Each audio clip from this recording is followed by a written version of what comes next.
এই ঋতু সেই ঋতু নয়, এই ঋতু ছিল সর্বদা রঙিন।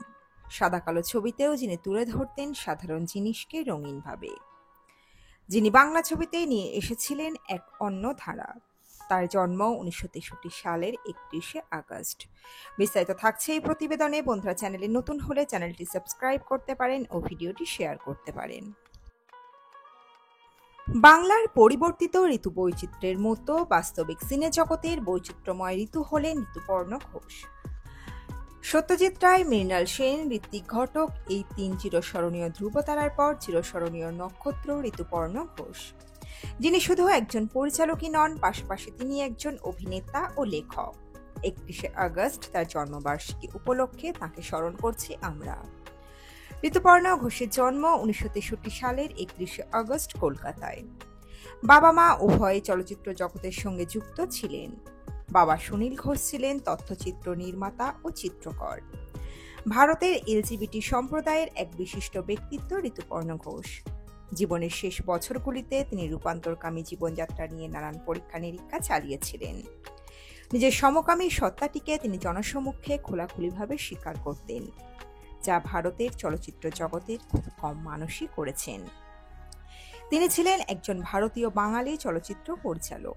যাদবপুর বিশ্ববিদ্যালয়ের অর্থনীতির ছাত্র ঋতুপর্ণ ঘোষের কর্মজীবন শুরু হয়েছিল একটি বিজ্ঞাপন সংস্থার ক্রিয়েটিভ আর্টিস্ট হিসাবে। ১৯৮০ দশকে বাংলা বিজ্ঞাপনের দুনিয়ায় বেশ কিছু জনপ্রিয় এক লাইনের স্লোগান লিখেছিলেন তিনি। সেই সময় কলকাতায় ইংরেজি ও হিন্দি বিজ্ঞাপনগুলি বাংলায় অনুবাদ করে চালানো হতো। ঋতুপর্ণ বাংলায় স্বতন্ত্র বিজ্ঞাপনী স্লোগানের ধারা সৃষ্টি করেন। তাঁর শ্রেষ্ঠ বিজ্ঞাপনগুলির মধ্যে শারদ সম্মান ও বোরোলিনের বিজ্ঞাপন দুটি বেশ জনপ্রিয় ছিল। তাঁর ২ দশকের কর্মজীবনে তিনি ১২টি জাতীয় পুরস্কারের পাশাপাশি কয়েকটি আন্তর্জাতিক পুরস্কারও পেয়েছিলেন। শুধু ছবিই নয়, তিনি টেলিভিশনে কয়েকটি কাজ করেছেন এবং পাশাপাশি ১৯৯৭ থেকে ২০০৪ সাল পর্যন্ত একটি জনপ্রিয় ম্যাগাজিনও সম্পাদনা করেছিলেন। ১৯৯২ সালে মুক্তি পায় তার প্রথম ছবি হীরের আংটি। এটি ছিল মূলত ছোটদের ছবি। ১৯৯৪ সালে মুক্তি পায় তার দ্বিতীয় ছবি ১৯শে এপ্রিল। এই ছবিতে এক মা ও তার মেয়ের পারস্পরিক সম্পর্কের কাহিনী দেখানো হয়েছে। ছবিটি সমালোচকদের প্রশংসা কুড়ানোর সঙ্গে সঙ্গে বাণিজ্যিকভাবেও সফলতা পায়।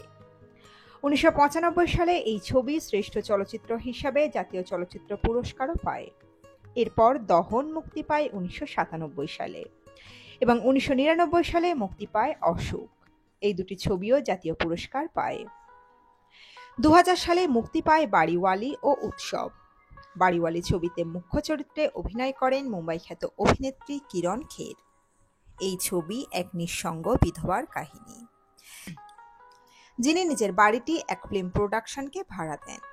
তাঁর কামনা বাসনাগুলি ছবির সুদর্শন পরিচালককে নিয়ে কল্পনার ডানা মেলে। এই ছবির জন্য কিরণ খের শ্রেষ্ঠ অভিনেত্রী বিভাগে জাতীয় পুরস্কারও পান। ২০০২ সালে মুক্তি পায় তিতলি। ২০০৩ সালে মুক্তি পায় শুভ মহরত। এই ছবিতে বিশিষ্ট অভিনেত্রী অভিনয় করেন রাখি গুলজার, শর্মিলা ঠাকুর ও নন্দিতা দাস। এই বছরই রবীন্দ্রনাথ ঠাকুরের উপন্যাস অবলম্বনে ঋতুপর্ণ ঘোষ তৈরি করেন চোখের বালি। এই ছবিতে বলিউড খ্যাতনামা অভিনেত্রী ঐশ্বরিয়া রায়কে নিয়ে কাজ করেন তিনি। ২০০৪ সালে মুক্তি পায় তার প্রথম হিন্দি ছবি রেইনকোট। এই ছবিতে ঐশ্বরিয়া রায়ের সাথে অভিনয় করেছিলেন বলিউড অভিনেতা অজয় দেবগন। এই ছবির শুটিং শেষ হয়েছিল ১৭ দিনে। ছবিটি শ্রেষ্ঠ হিন্দি ছবি বিভাগে জাতীয় পুরস্কার পায়। ২০০৫ সালে মুক্তি পায় অন্তর্মহল। এটি ব্রিটিশ আমলের এক জমিদার পরিবারের গল্প। জ্যাকি শ্রফ জমিদারের চরিত্রটি করেন। তাঁর ২ স্ত্রীর চরিত্রে অভিনয় করেন সোহা আলী খান ও রূপা গাঙ্গুলি। ২০০৭ সালে দ্য লাস্ট লিয়ার মুক্তি পায়। এটি একটি প্রাক্তন শেক্সপিয়ারিয়ান থিয়েটার অভিনেতার জীবনের গল্প। ভারতের জনপ্রিয় অভিনেতা অমিতাভ বচ্চন এই ছবির কেন্দ্রীয় চরিত্রে অভিনয় করেন। এছাড়াও প্রীতি জিন্টা ও অর্জুন রামপালও এই ছবিতে অভিনয় করেছিলেন। ২০০৮ সালে মুক্তি পায় খেলা। এটি মানব সম্পর্কের গল্প। এটি মনীষা কৈরালার প্রথম বাংলা ছবি। এই বছরই মুক্তি পায় সব চরিত্র কাল্পনিক। প্রসেনজিৎ চট্টোপাধ্যায় ও বিপাশা বসু অভিনীত এই ছবিটিও জাতীয় পুরস্কার পায়। 2009 সালে মুক্তি পায় আবহমান। এটি শ্রেষ্ঠ পরিচালনা বিভাগে জাতীয় পুরস্কার পায়। তার শেষ মুক্তিপ্রাপ্ত ছবি চিত্রাঙ্গদা। এটি রবীন্দ্রনাথ ঠাকুরের চিত্রাঙ্গদার কাঠামো অবলম্বনে নির্মিত। এটি 60তম জাতীয় চলচ্চিত্র পুরস্কার প্রদান অনুষ্ঠানে বিশেষ জুরি পুরস্কার পায়। মৃত্যুর আগে তিনি তার পরবর্তী ছবি সত্যান্বেষী শুটিং শেষ করেছিলেন। এই ছবিটি গোয়েন্দা ব্যোমকেশ বক্সীর কাহিনী অবলম্বনে হয়েছিল। শুধু পরিচালকে ছিলেন না, পাশাপাশি তিনি অভিনেতা হিসাবেও জনপ্রিয় ছিলেন। প্রথম অভিনয় করেন ওড়িয়া ছবি কথা দেই থিল্লি মাকুতে। হিমাংশু পারিজা পরিচালিত এই ছবিটি মুক্তি পায় 2003 সালে। 2011 সালে তিনি কৌশিক গঙ্গোপাধ্যায়ের আরেকটি প্রেমের গল্প এবং সঞ্জয় নাগের মেমোরিজ ইন মার্চ ছবিতে অভিনয় করেন। আরেকটি প্রেমের গল্প ছবির বিষয় ছিল সমকামিতা। এছাড়াও তিনি তার শেষ মুক্তিপ্রাপ্ত ছবি চিত্রাঙ্গদাতেও অভিনয় করেছেন। কিন্তু হঠাৎই যেন নিভে গেল এই উজ্জ্বল নক্ষত্র। 2013 সালে 30শে মে নিজের বাড়িতেই হৃদরোগে আক্রান্ত হয়ে মারা যান ঋতুপর্ণ ঘোষ। মৃত্যুকালে বয়স হয়েছিল মাত্র 49 বছর। শোকে ভেঙে পড়ে বলিউড, টলিউড সহ গোটা চলচ্চিত্র মহল। তিনি চলে গিয়েছেন ঠিকই, কিন্তু রেখে গিয়েছেন তার জীবনে তৈরি করা অমূল্য কিছু রত্ন। সেই অমূল্য রত্নের বলে আজও তিনি আমাদের মধ্যে বিরাজ করেন। 2013 সালে 30শে মে বাঙালির ঘুম ভেঙেছিল ঋতুপর্ণ ঘোষের মৃত্যুর খবরে। মাত্র 49 বছর বয়সে চিরঘুমের দেশে চলে যান চোখের বালি পরিচালক। তার মৃত্যু নিয়ে কম বিতর্ক হয়নি। ঘুমের মধ্যেই হৃদরোগে আক্রান্ত হয়ে মৃত্যু হয়েছে পরিচালকের, এমনটাই জানিয়েছিলেন চিকিৎসক। কিন্তু ঋতুপর্ণর এই অকাল মৃত্যুর কারণ কি, সেই প্রশ্ন তাড়া করে বেরিয়েছে তার গুণমুগ্ধ দর্শককে। সমকামের মুখ ছিলেন তিনি। নিজেকে রূপান্তর করার নেশাই কি ছিল তার মৃত্যুর কারণ? হরমোন থেরাপির প্রয়োগ, নাকি কড়া ডোজের কোনো ওষুধই, নাকি অবসাদ? এইসব প্রশ্ন ঘুরে ফিরে এসেছে বারবার। তবে ঋতুপর্ণর মৃত্যুর এত বছর পর তাকে নিয়ে বিস্ফোরক দাবি আবহমান অভিনেতা দীপঙ্কর দে।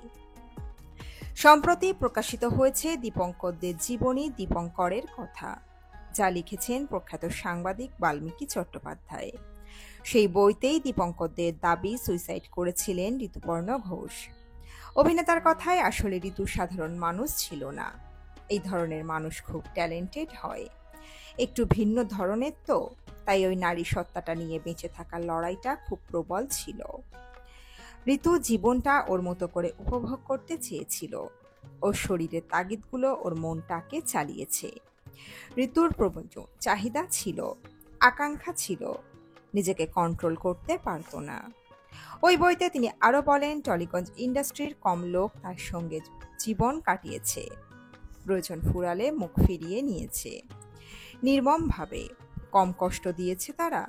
অত বড় একটা ট্যালেন্ট আত্মহনন বেছে নিল। সমকামিতা নিয়ে কোনোদিন ডাকঢাক রাখেননি ঋতুপর্ণ ঘোষ।